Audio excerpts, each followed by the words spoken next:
geldiniz. Hoş geldiniz. Hamdi hoş geldiniz. Hoş geldiniz.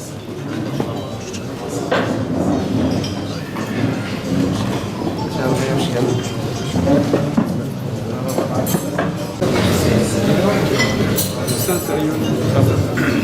Hoş geldiniz. Hoş geldiniz.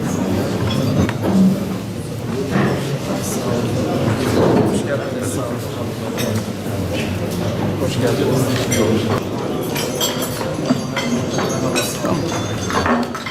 Basınımızın çok değerli mensupları, öncelikle hepinize hoş geldiniz diyorum.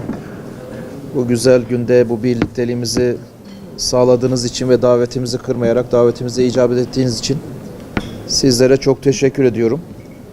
Tabii yine bir 10 Ocak vesilesiyle sizlerle bir araya gelmeyi planladık.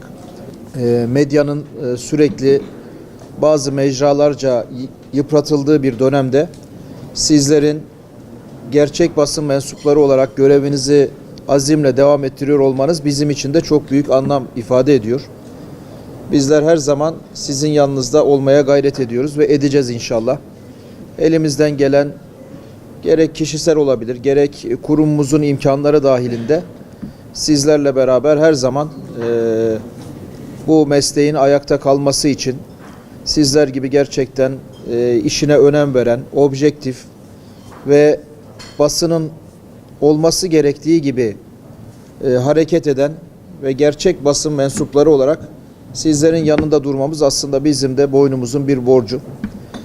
Çünkü dediğim gibi maalesef bugün basın adı altında aslında basın olmadığı bizlerce tabii sizlerce çok malum olmasına rağmen maalesef toplum nezdinde basın olarak adlandırılan aslında basınla hiç alakası olmamasına rağmen sosyal medyada iki yazan, iki çizen herkesi sanki basın mensubuymuş gibi değerlendiren bir dünyayla, bir durumla karşı karşıyayız.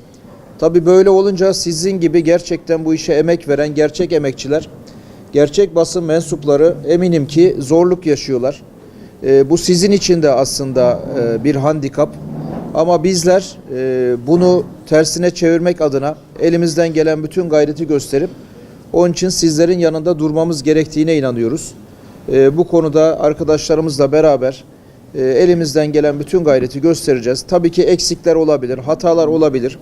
Bunu da anlayışla karşılayacağınızı inanıyorum. Bunlar da diyalog yoluyla çözülebilecek sorunlar aslında.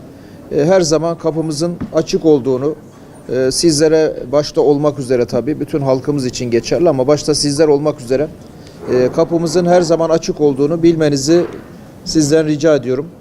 Tekrar gününüz kutlu olsun inşallah nice 10 Ocaklara. Tabii çalışan gazeteciler ama çalışan, çalışmayan, emekli olan bu konuda ben çok ayrım yapmak istemiyorum. Gerçek gazeteci bizim için gerçekten kıymet verilmesi gereken insanlar. Onlara da, emekli olanlara da, çalışmayanlara da, bu işte emek verenlere de herkese ben buradan selamlarımı iletiyorum. Bugüne kadar yaptıkları hizmetlerden dolayı özellikle Urfa'mıza, özellikle Urfa'mızın yerel basınına ben çok teşekkür ediyorum. Allah gücünüzü arttırsın. İnşallah sizlere sağlıklı, sıhhatli, uzun ömürler nasip eylesin. Nice 10 Ocaklarda buluşmak üzere tekrar sizin gününüzü kutluyorum. Evet buradayız.